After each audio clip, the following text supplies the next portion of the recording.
কৃষ্ণনগর সাংগঠনিক জেলার সকল নেতৃবৃন্দ,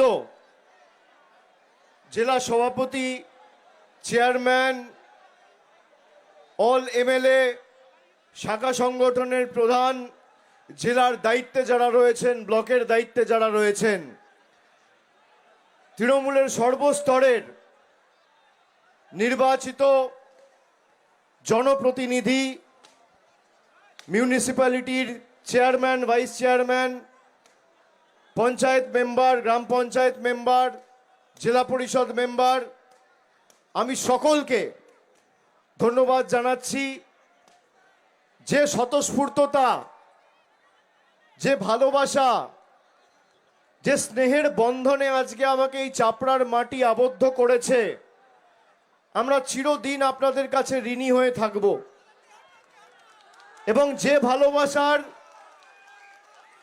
ঋণে আপনারা আমাদের আজকে আবদ্ধ করেছেন, চতুর্থবার মামাটি মানুষের সরকার হবে, এই ভালোবাসার ঋণ আমরা উন্নয়নের মাধ্যমে পরিশোধ করব, আমি কথা দিয়ে যাচ্ছি। ডান দিক বাঁ দিক, সামনে পিছনে যত দূর চোখ যাচ্ছে খালি কালো মাথা আর মাথা।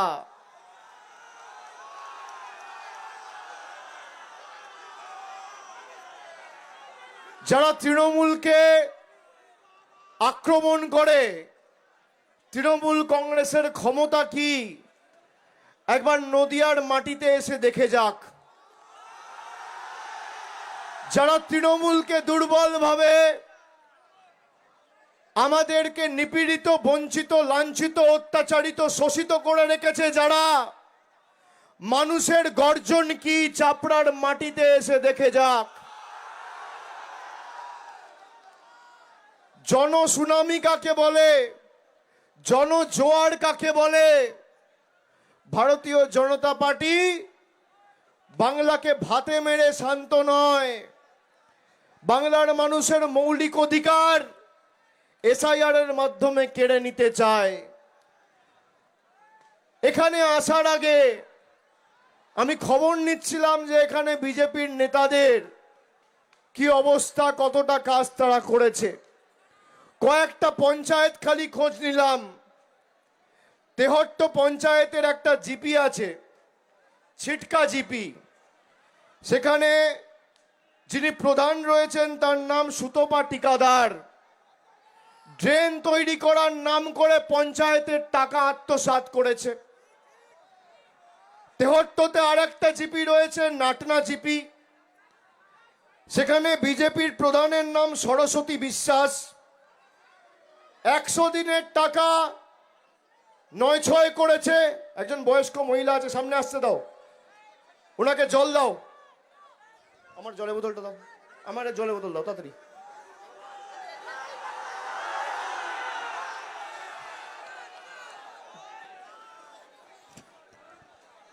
মুখে জল দে, মুখে জল দে। ওনাকে সরিয়ে নিয়ে আসো।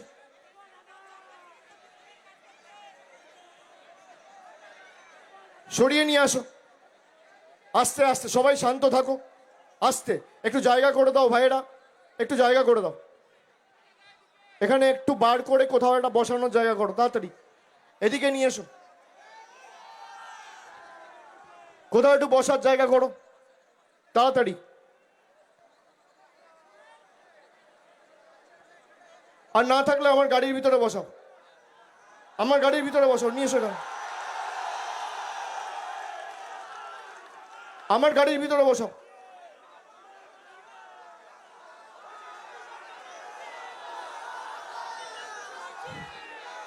এখানে তো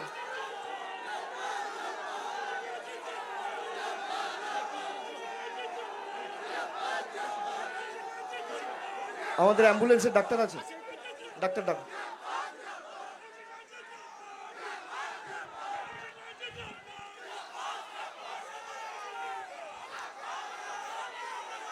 আমি যে নমুনাগুলো আপনাদের দিচ্ছিলাম,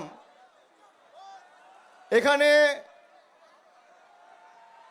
কৃষ্ণনগর লোকসভা থেকে বিজেপির যিনি প্রার্থী হয়েছিলেন, অমৃতা রায়, যার সাথে প্রধানমন্ত্রী কথা বলেছিলেন, তিনি বলছেন যে আমার নির্বাচনের তহবিল, মানে তার নির্বাচনের তহবিল বিজেপির সভাপতি যার নাম হচ্ছে অর্জুন বিশ্বাস, সে নাকি ৯-৬ করেছে। আমি করছি না, অমৃতা রায় করছে। বিজেপির পার্টি অফিস কৃষ্ণনগর শহরে রজনী মুখার্জি লেন, কৃষ্ণনগরের যারা আছে নিশ্চয়ই জায়গাটা চেনো। 2010 সাল থেকে একজনের বাড়ি জোর জবরদস্তি জবরদখল করে শ্যামাপ্রসাদ মুখার্জি এবং দীনদয়াল উপাধ্যায় ভবন নামে এটা চালু করা হয়েছিল। পরবর্তীকালে বাড়ির মালিক যিনি ছিলেন তার নাম হচ্ছে গৌতম সরকার, যিনি 2018 সালে প্রয়াত হন। তার স্ত্রী সুজাতা দেবী মামলা করেন উচ্ছেদের। পরবর্তীকালে সেই উচ্ছেদের মামলায় কোর্ট রায় দেয় যে বিজেপিকে এই পার্টি অফিস খালি করতে হবে। সঙ্গে সঙ্গে হাইকোর্টে গিয়ে স্থগিতাদেশ নিয়ে এসে জবরদখল করে আবার সেই পার্টি অফিস চালায়। যে দল নদিয়া জেলার কৃষ্ণনগরে অবৈধভাবে পার্টি অফিস চালায়, সে বাংলার 10 কোটি মানুষের বৈধতা নিয়ে প্রশ্ন করে কিভাবে? যাদের পার্টি অফিস অবৈধ, যার বিরুদ্ধে জায়গার মালিক তার স্ত্রী উচ্ছেদের মামলা করেছে, 2025 সালে কোর্ট রায় দিয়েছে, সেই দলকে আমাদের নাগরিকত্বের পরিচয় দিতে হবে। যখন ইচ্ছা চাইবে নোটবন্দির নাম করে 10 কোটি মানুষকে লাইনে দাঁড় করিয়ে দেওয়া, যখন ইচ্ছা চাইবে নাগরিকত্বর প্রমাণ দিতে হবে। আমি কি পড়ব, আমি কোন রাস্তা দিয়ে হাঁটব, আমি কি কার সাথে কথা বলবো, কি রঙের জামা পরব, কাকে ফোন করব, কাকে ভালোবাসবো, কার সাথে বন্ধুত্ব করব, কি খাবো, বিজেপির বাবারা ঠিক করবে না নিদান দেবে দিল্লি? বাংলার মাটি দুর্জয় ঘাটি, যারা 12 বছর ক্ষমতায় 2014 থেকে 26, বিজেপির বন্ধুদের বলবো, সংবাদ মাধ্যম আছে এখানে, যত দূর সংবাদ মাধ্যমের আওয়াজ যাচ্ছে, মাইকের আওয়াজ যাচ্ছে, সংবাদ মাধ্যমে যারা দেখছেন, সমাজ মাধ্যমে যারা শুনছেন, তাদেরকে বলবো পরিসংখ্যান আর তথ্যর নিরিখে লড়াই করতে সামনে আসুন। জায়গা আপনি বাছুন, মঞ্চ আপনি বাছুন, সময় আপনি বাছুন, তারিখ আপনি বাছুন। একদিকে আমি থাকবো মমতা ব্যানার্জি সরকারের রিপোর্ট কার্ড নিয়ে, আর একদিকে বিজেপির নেতা থাকবে তাদের রিপোর্ট কার্ড নিয়ে। কে কৃষ্ণনগর আর নদিয়ার জন্য কি কাজ করেছে, কড়ায় গন্ডায় জবাব দিক। দুধ কা দুধ, পানি কা পানি, 10-0 গোল দিয়ে ফোকাট্টা করে মাঠের মায়েরে যদি না বার করতে পারি, আমার নাম অভিষেক বন্দ্যোপাধ্যায় নয়। ঠিক আছে নুনি? ডাক্তার এসছে।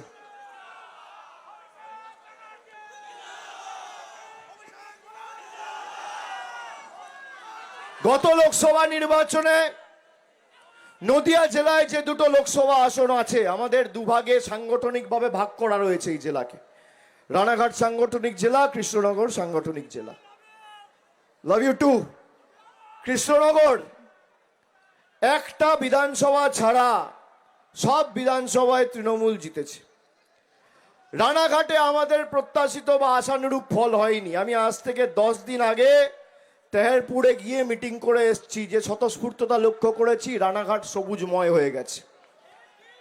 কৃষ্ণনগরকে এবার 8-0 তৃণমূলের পক্ষে করতে হবে, আর বাকি বিজেপিকে 50-এর নিচে নামানোর দায়িত্বটা আমাদের, তৃণমূল কংগ্রেসের সৈনিকদের যারা এখানে আছে। আপনারা খালি কৃষ্ণনগরটা সামলাবেন। ছাত্র পরিষদ, তৃণমূল যুব কংগ্রেস, তৃণমূল কংগ্রেস, মাদার সংগঠন, সংখ্যালঘু, ক্ষেত মজদুর, ট্রেড ইউনিয়ন, যারা শাখা সংগঠনের দায়িত্বে আছেন, দায়িত্ব সবার। কালকে প্রধানমন্ত্রী এসে মালদায় বলেছে পাল্টানো দরকার, তাই নাকি বিজেপি সরকার বাংলার মানুষকে পাল্টাতে চাইছেন। বাংলার মানুষ পাল্টায়নি মোদিজি, তার কারণ আপনি বাংলার মানুষকে শাস্তি দিয়ে পাল্টাতে চাইছেন। আপনি বাংলার মানুষের 100 দিনের কাজ, জল, মাথার ছাদ সব আটকে দিয়ে, ভোটাধিকার কেড়ে নিয়ে মানুষকে শিক্ষা দিয়ে পাল্টাতে চান। আপনি চান যাতে বাংলা আত্মসমর্পণ করে, বশ্যতা স্বীকার করে, মেরুদণ্ড বিক্রি করে মাথা নোয়ায়। বাংলার মানুষ পাল্টাবে না। আপনি বলেছেন পাল্টানো দরকার, আমি একমত আপনার সাথে।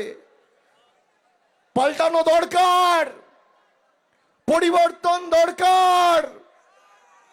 পরিবর্তন হবে আপনাদের। যারা জয় শ্রীরাম বলে সভা শুরু করতো, এখন জয় মা কালী আর জয় মা দুর্গা বলে সভা শুরু করছে। পাল্টাবেন আপনারা, পাল্টেছেন আপনারা। তৃণমূল বাংলার মানুষ পাল্টাবে না। যারা আমাদের শাস্তি দিয়ে, যারা চায় বিজেপি আর মোদী সরকারের পায়ে ধরি আমরা, আপনারা চান আমরা এদের কাছে বশ্যতা স্বীকার করি? জোরে বলুন, চান? আপনারা চান বাংলার 10 কোটি মানুষ বহিরাগতদের পায়ে পড়ুক? আপনারা চান এদের কাছে আমরা আত্মসম্মান বিকিয়ে দিই? আপনারা চান এদের কাছে আমরা মাথা নত করি? আমাদের মাথা নত করতে হলে আমরা ঈশ্বরের কাছে করব, আল্লাহর কাছে করব, সর্বশক্তিমানের কাছে করব, বাড়ির বয়োজ্যেষ্ঠদের কাছে করব, মায়ের কাছে করব, বাবার কাছে করব। দিল্লির জল্লাদদের কাছে আর বিজেপির হাড়মাতদের কাছে বাংলা মাথা নত করবে না। যদি কেউ পাল্টায়, ভারতীয় জনতা পার্টির নেতারা পাল্টাবে। যদি কেউ পাল্টায়, দিল্লির বহিরাগতরা পাল্টাবে, গুজরাটের জমিদাররা পাল্টাবে, আমরা পাল্টাবো না। আপনি আমাদের শিক্ষা দিতে চেয়েছিলেন রাস্তার টাকা বন্ধ করে।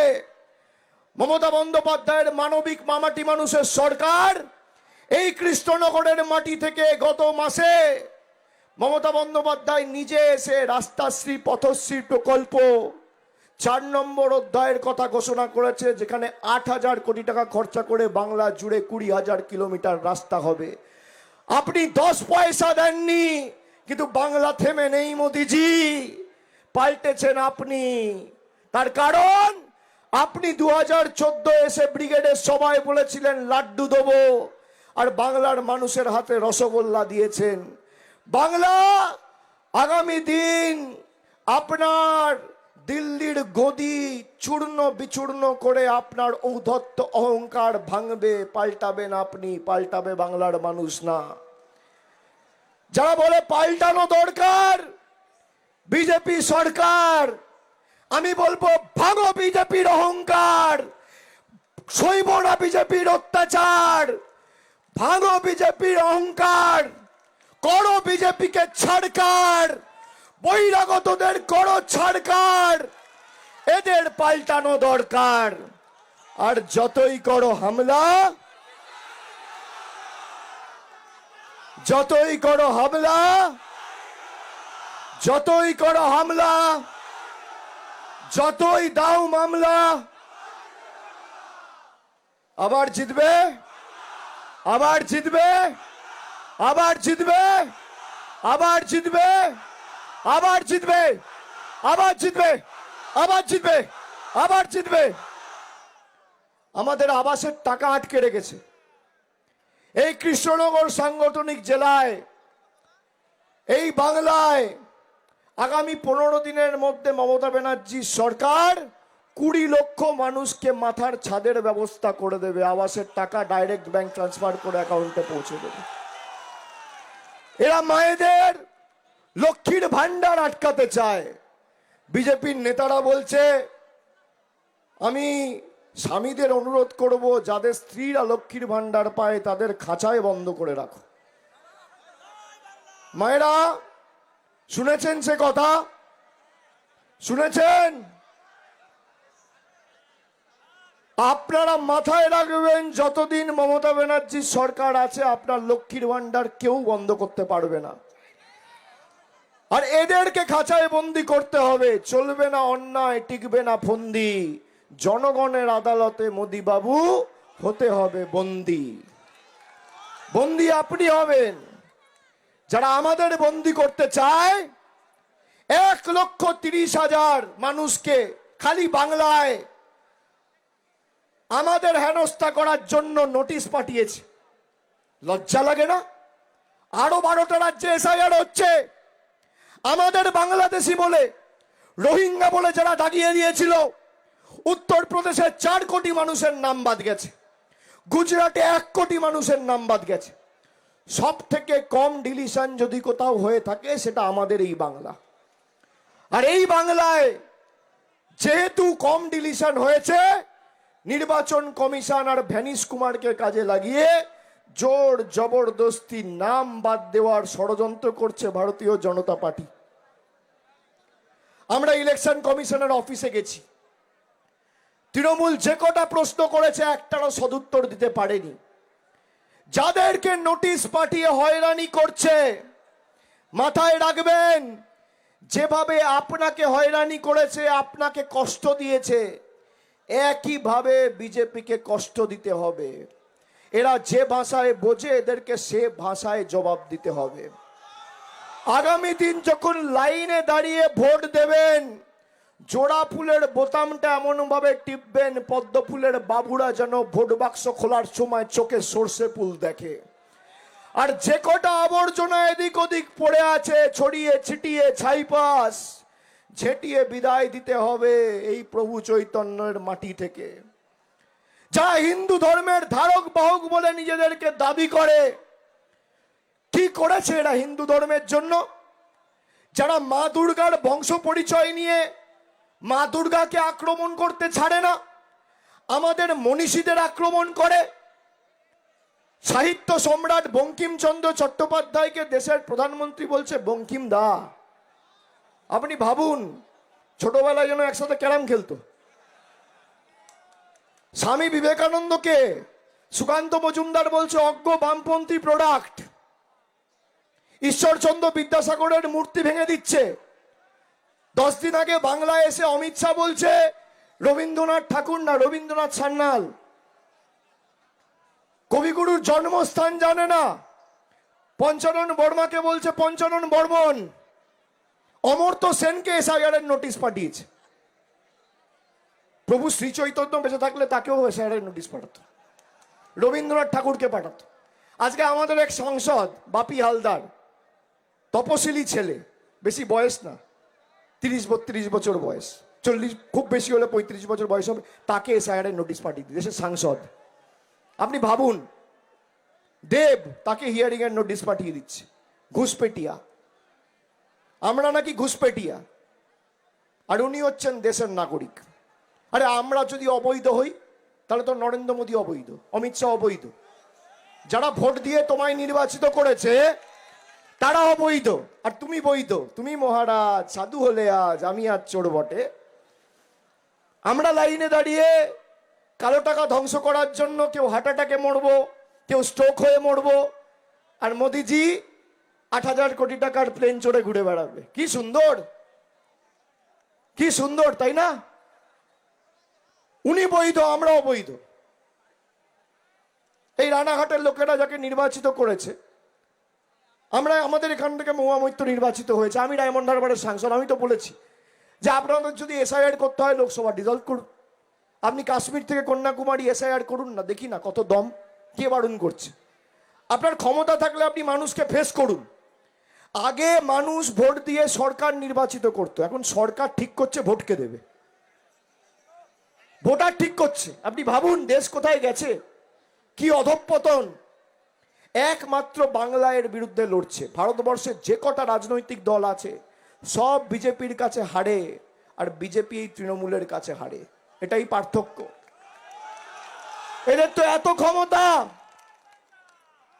ইডি আছে, সিবিআই আছে, ইনকাম ট্যাক্স আছে, বিচার ব্যবস্থা আছে, সংবাদ মাধ্যম আছে, টাকা আছে, আধা সামরিক বাহিনী আছে, প্যারামিলিটারি ফোর্স আছে, ইলেকশন কমিশন আছে, সব কিছু লাগিয়েও হায় রে কপাল, তৃণমূলকে হারাতে পারছে না। তার কারণ এই যে মানুষগুলো, বিয়েতে কি হয়, বড় বউ চাইল থাকলে তো বিয়ে হবে, সব আয়োজন আছে, বড় বউ নেই, বিজেপির কাছে সব আছে, খালি মানুষ নেই।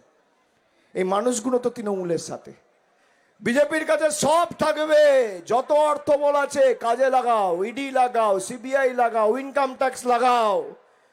মানুষ আগামী দিন 50-এর নিচে বিজেপিকে নামাবে। 5 বছর ধরে যে অত্যাচার করেছো না, আপনারা বলুন তো, কৃষ্ণনগর উত্তর আমরা হয়তো জিতিনি, বা রানাঘাট উত্তর পশ্চিম, উত্তর পূর্ব, কৃষ্ণগঞ্জ, হরিণঘাটা, কল্যাণী, তৃণমূল হয়তো জেতেনি। একজন বলতে পারবে যে এখান থেকে একজন লক্ষ্মীর ভান্ডার পাচ্ছে না? বিজেপি বাংলায় জিততে পারেনি, তাই মানুষকে শাস্তি দিতে হবে, মানুষের টাকা বন্ধ করতে হবে। আচ্ছা 24-এ আবার হেরেছে, তাই মানুষের ভোট ছিনিয়ে নিতে হবে। নিয়ে প্রধানমন্ত্রী এসে জ্ঞান দিচ্ছে পাল্টানো দরকার। তারা ভুলে যাচ্ছে 1905 সালে লর্ড কার্জন এসেই বাংলাকে ভাঙতে পারেনি। দেশের রাজধানী কলকাতা থেকে দিল্লি তুলে নিয়ে যেতে বাধ্য হয়েছিল, কিন্তু তাও বাংলার মধ্যে বিভাজনের রাজনীতি, সাম্প্রদায়িকতার বীজ বপন করতে পারেনি লর্ড কার্জন। দেশের প্রধানমন্ত্রী আর নরেন্দ্র মোদী আর অমিত শাহ তো কোন ছাড়। আপনারা বাংলাকে ভাঙবেন, যে বাংলা স্বাধীনতা আন্দোলন থেকে নবজাগরণে পথ দেখিয়েছে, সেই বাংলাকে ভাঙবেন। মমতা বন্দ্যোপাধ্যায়কে শিক্ষা দেবেন, একটু সিপিএম এর থেকে ট্রেনিং নিয়ে আসুন, জানুন মমতা বন্দ্যোপাধ্যায় কি জিনিস। 34 বছরের জগদ্দল পাথরকে একা ভেঙে চূর্ণ বিচূর্ণ করে দিয়েছে, মানুষকে সংগঠিত করে। আপনি ভাবছেন ইডি লাগিয়ে, সিবিআই লাগিয়ে, আমার বিরুদ্ধে কত লাগিয়েছে, মহুয়া মৈত্রের বিরুদ্ধে লাগিয়েছে, ইলেকশনের ঠিক আগে সিবিআই কে পাঠিয়ে দিয়েছিল, মনে আছে না? ভুলে গেছে। আবার দেখুন ইলেকশনের আগে তৃণমূলের তথ্য চুরি করবে। ইলেকশনের আগে আমার ফোনে 2021-এ পেগাসাস ঢুকিয়ে দিয়েছিল, আমার ফোন ট্যাপ করেও ইলেকশন হেরেছে। কি প্লেয়ার, কি খেলোয়াড় আপনি ভাবুন, ফোন ট্যাপ করেও ইলেকশন হারছে, রেডের পর রেড করে ইলেকশন কমিশনকে পকেটে ঢুকিয়েও ইলেকশন হারছে। আমরা ইলেকশন কমিশনকে প্রশ্ন করছি, ইলেকশন কমিশনার আমাদের দিকে আঙ্গুল তুলে কথা বলছে। আরে আমরা মনোনীত, আমরা নির্বাচিত, আপনি মনোনীত, আমাদেরকে মানুষ ভোট দিয়ে নির্বাচিত করেছে। অমিত শাহর দয়ায় আর নরেন্দ্র মোদীর দয়ায় আমরা জিতিনি। আর আন্দোলন তো হবে। আজকে যা লোক হয়েছে না এই মিটিংয়ে বা এই রোড শোতে, 1/3 লোক যদি দিল্লিতে যায় বানের জলে ভেসে যাবে। বাংলায় কথা আছে না, পাগলা খাবি কি, ঝাঁঝেই মরে যাবি। 1/3 লোক যদি দিল্লিতে যায় খুঁজে পাওয়া যাবে না। বাংলার শক্তি কি দেখবে। ওই যে বলছি না, পরিবর্তন হবে, পরিবর্তন বিজেপি নেতাদের হবে। বিজেপির সর্বভারতীয় সভাপতি আজকে বাংলায় এসে বলছে জয় বাংলা, দেশের রাষ্ট্রপতি বাংলায় এসে বলছে জয় বাংলা। আর এমন পরিবর্তন হবে 2026-এর নির্বাচনের পর প্রধানমন্ত্রী বাংলার মাটিতে এসে জয় বাংলা বলবে। এই অঙ্গীকার আজকে আমরা এই সভা থেকে নিলাম। দেখি কার কত ক্ষমতা। বাংলার মানুষের পরিবর্তন হয় না দিল্লির বহিরাগত জল্লাদদের পরিবর্তন হয়, আমরা আগামী দিন দেখব। আমাদেরকে বাংলাদেশি বলা না, জোর জবরদস্তি বাংলাদেশে পাঠিয়ে দেওয়া। দশকের পর দশক, কেউ 50 বছর, কেউ 60 বছর, কেউ 70 বছর, কেউ 100 বছর ধরে এই মাটিতে রয়েছে, তাকে আজকে লাইনে দাঁড়িয়ে নাগরিকত্বের প্রমাণ দিতে হচ্ছে। এদেরকে দেখাতে হবে, বোঝাতে হবে যে বাংলার ক্ষমতা কি। আর বিজেপি এমন একটা দল, যদি এরা আগামী দিন ক্ষমতায় থাকে তাহলে মাথায় রাখবেন আপনার মৌলিক অধিকার কি, আপনি বাড়ি থেকে বেরোতে পারবেন না। আজকে বলছে ভোট দিতে গেলে ফর্ম ফিল আপ করো, কালকে বলবে নিঃশ্বাস নিতে গেলে ফর্ম ফিল আপ করো, বলবে জল খেতে গেলে ফর্ম ফিল আপ করো। আপনারা দেখেছেন আজ থেকে 1 মাস আগে গীতা পাঠ অনুষ্ঠানের নাম করে একটা সংখ্যালঘু নিরীহ ভাইকে সে চিকেন প্যাটিস বিক্রি করছে বলে মারছে, দেখেছেন? 70টা সিট পেয়ে যদি বিজেপি একজন নিরীহ ছেলেকে চিকেন প্যাটিস বিক্রি করছে বলে মারে, এরা যদি বাংলায় থাকতো ক্ষমতায় তাহলে কি অবস্থা করত? 70টা সিট পেয়ে এরা হিন্দু ধর্মের ধারক আর বাহক বলে নিজেদের দাবি করে। আমি এখানে অনেক হিন্দু ভাইদের দেখছি গলায় কণ্ঠি পড়ে রয়েছে। গীতা পাঠ অনুষ্ঠানে যেখানে স্বয়ং শ্রীকৃষ্ণ, আমি একজন হিন্দু, এখানে অনেক সংখ্যালঘু ভাইরা আছে, কোনোদিন ইসলাম ধর্ম বা হিন্দু ধর্ম বা খ্রিস্টানিটি বিভাজনের কথা, আক্রমণের কথা, মেরে দাও, দাঙ্গা করো, হাঁটিয়ে দাও, গুঁড়িয়ে দাও, এই মন্ত্র শেখায় না। গীতা পাঠ অনুষ্ঠানে যেখানে স্বয়ং শ্রীকৃষ্ণের মুখের বাণী পড়ছে, গীতা একমাত্র হিন্দু গ্রন্থে, হিন্দু ধর্মের মধ্যে একমাত্র গ্রন্থ যেখানে শ্লোকগুলো স্বয়ং শ্রীকৃষ্ণের মুখের বাণী। সেখানে পঞ্চম অধ্যায় 18 নম্বর শ্লোকে, এটা ভালো করে শুনুন সবাই, আমি হিন্দু ভাইয়েরা যারা কণ্ঠি পড়ে এখানে রয়েছেন আর সংখ্যালঘু ভাইয়েরা সবাইকে বলবো এটা ভালো করে শুনুন। গীতা পাঠ অনুষ্ঠানে যেখানে গীতার পঞ্চম অধ্যায় 18 নম্বর শ্লোকে স্বয়ং শ্রীকৃষ্ণ বলছেন, বিদ্যা বিনয় সম্পন্নে ব্রাহ্মণী গবি হস্তিনী সুনিচৈবা স্বপাকে চা পণ্ডিতঃ সমদর্শিনঃ। তার মানে শ্রীকৃষ্ণ স্বয়ং বলছেন যে একটা মানুষ তো বটেই, একটা পিঁপড়ের মধ্যে, একটা কুকুরের মধ্যে, একটা বিড়ালের মধ্যে, একটা হাতির মধ্যে, একটা জন্তুর মধ্যে, একটা জানোয়ারের মধ্যেও আমি বিরাজমান শ্রীকৃষ্ণ। সেই গীতা পাঠ অনুষ্ঠানে বিজেপির তথাকথিত হিন্দু ধর্মের রক্ষাকর্তা জল্লাদরা একজন চিকেন প্যাটিস বিক্রি করছে বলে তাকে মারছে। এই হচ্ছে বিজেপির হিন্দু ধর্ম। যারা মমতা বন্দ্যোপাধ্যায়কে জগন্নাথ ধাম করেছে বলে বাপ্পাপান্ত করেছে, যারা কলকাতায় দুর্গাপূজা করা হিন্দু ক্লাবগুলোর বিরুদ্ধে ইনকাম ট্যাক্সকে লেলিয়ে দিয়েছে, যারা মা দুর্গার বংশ পরিচয় নিয়ে প্রশ্ন করেছে, এই হচ্ছে বিজেপির হিন্দু ধর্ম। 10টা শ্লোক বলতে পারবে গীতার? কোনোদিন পড়েছে? হিন্দু ধর্ম কি? আমরা যদি হিন্দু ধর্মে বিশ্বাস করি, আমরা স্বামী বিবেকানন্দের হিন্দুত্বে বিশ্বাস করি, আমরা যোগী আদিত্যনাথের হিন্দুত্বে বিশ্বাস করি না। ভেঙে দাও, গুড়িয়ে দাও, হাঁটিয়ে দাও, মিটিয়ে দাও। সিপিএম যেভাবে করতো 34 বছর, একটা ফ্ল্যাগ ফেস্টুন লাগানোর অধিকার কারোর ছিল না। আজকে দেখেছেন বিজেপির ডবল ইঞ্জিন সরকার, পাশেই তো ত্রিপুরা, যান একবার খোঁজ নিয়ে আসুন, 20টা লোকের সাথে কথা বলে আসুন। মানুষ রাস্তায় বেরোতে পারে না। মৌলিক অধিকার, গণতান্ত্রিক অধিকার তো দুরস্ত। পুরসভার নির্বাচনে ক্যান্ডিডেটরা ভোট দিতে পারে না। আমরা পুরসভার নির্বাচন লড়তে গিয়ে ক্যান্ডিডেটদের মারা হয়েছে। পুলিশ নীরব দর্শক। এরা বাংলায় গণতন্ত্র নিয়ে কথা বলে। বিজেপির গণতন্ত্র দেখে এসো ত্রিপুরা, বিজেপির গণতন্ত্র যাও দেখে এসো আসামের ষড়যন্ত্র, বিজেপির গণতন্ত্র যাও দেখে এসো যোগী রাজ্যের ষড়যন্ত্র, বিজেপির গণতন্ত্র যাও দেখে এসো গুজরাটের ষড়যন্ত্র। দিল্লিতে লোক নিঃশ্বাস নিয়ে মরছে, মধ্যপ্রদেশে জল খেয়ে মরছে। আরে যে সরকার জল আর পরিষ্কার বায়ু দিতে পারে না, সে আপনাকে রাস্তা দেবে কি? মমতা বন্দ্যোপাধ্যায় বিনামূল্যে আপনাকে যদি রেশন দিয়ে থাকে, এদের দয়া দাক্ষিণ্যে আমরা বেঁচে নেই। মমতা ব্যানার্জির সরকারই আপনার মাথার উপর ছাদ দেবে। আমাদের দায়িত্ব, আমাদের কর্তব্য, আমাদের promise, commitment to the people, এটা আমাদের প্রতিশ্রুতি। বিজেপি এই যে লক্ষ্মীর ভান্ডার দেয় আমাদের সরকার, 10 পয়সার অবদান নেই। এই যে গ্রামীণ রাস্তা হচ্ছে, কোনো অবদান নেই। কৃষক বন্ধু, কোনো অবদান নেই। জয় বাংলা জয় জোহার ভাতা, কোনো অবদান নেই।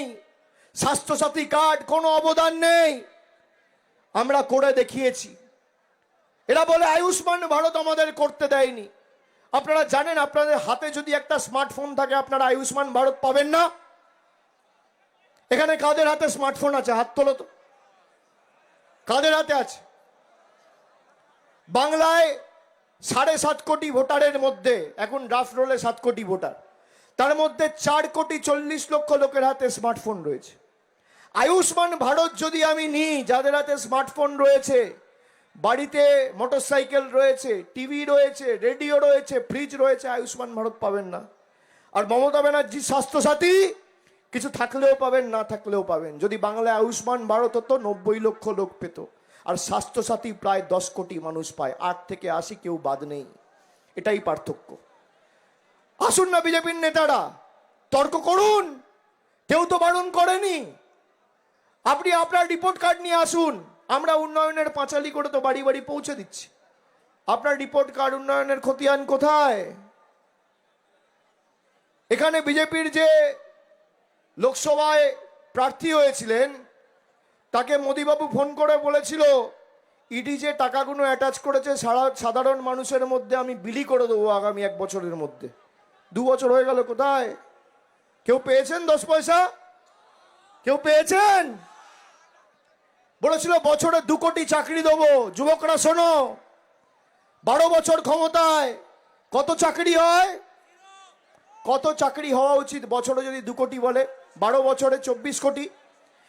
ভারতবর্ষে নদিয়াতে যেমন সব মিলিয়ে 17টা বিধানসভা আছে, ভারতবর্ষে 4123টা বিধানসভা আছে। তাহলে 24 কোটিকে যদি আপনি 4123 দিয়ে ভাগ করেন, তাহলে এক একটা বিধানসভায় 58,000 চাকরি হওয়া উচিত। আপনি নদিয়ায় আমাকে দেখান তো 500 লোককে গত 12 বছরে বিজেপি চাকরি দিয়েছে, আমি রাজনীতি ছেড়ে দেবো। দেখাতে পারবেন অনুবীক্ষণ যন্ত্র দিয়ে? এক একটা বিধানসভায় 58,000 চাকরি দেওয়া উচিত এই মোদী সরকারের। রিপোর্ট কার্ড কোথায়? রিপোর্ট কার্ড কোথায়? যাদের কাছে রিপোর্ট কার্ড নেই তাদের মানুষের কাছে যাওয়ার আর ভোট চাওয়ার অধিকারও নেই। তাই আগামী দিনের লড়াইয়ের জন্য আমাদের অঙ্গীকারবদ্ধ এবং প্রস্তুত থাকতে হবে। সবাই তৈরি তো? তৈরি তো? আমি আগামী দিন আসবো, খুব শীঘ্রই আসবো, আবার আসবো। আমি কৃষ্ণনগরেও যাব, এই চাপড়াতেও আসবো, পলাশিপাড়াতেও যাব, নাকাশিপাড়াতেও যাব, আমি তেহট্টতেও যাব, করিমপুরেও যাব। যেখানে আপনারা যেতে বলবেন আপনাদের সাথে কাঁধে কাঁধ মিলিয়ে লড়বো। জোর লড়াই হবে, কিন্তু আগামী দিন বাংলার হাত আরো শক্তিশালী করতে হবে। আগের বার বলেছিলাম বহিরাগত আসে বহিরাগত যায়, বাংলা নিজের। এবার বলছি মেয়ের কাছেই থাকবে বাংলা, কর তুই পারিস যতই হামলা। মেয়ের কাছেই থাকবে বাংলা, পারলে এবার মোদি বাবু দিল্লি সামলা। জয় বাংলা, জয় বাংলা, জয় বাংলা, জয় বাংলা, জয় বাংলা। দুহাত তুলে আরো জোরে জয় বাংলা, জয় বাংলা, জয় বাংলা, জয় বাংলা, জয় বাংলা। ছাদে যারা আছেন জয় বাংলা, জয় বাংলা, জয় বাংলা, জয় বাংলা, জয় বাংলা, জয় বাংলা, জয় বাংলা। অনেক অনেক ধন্যবাদ, নমস্কার।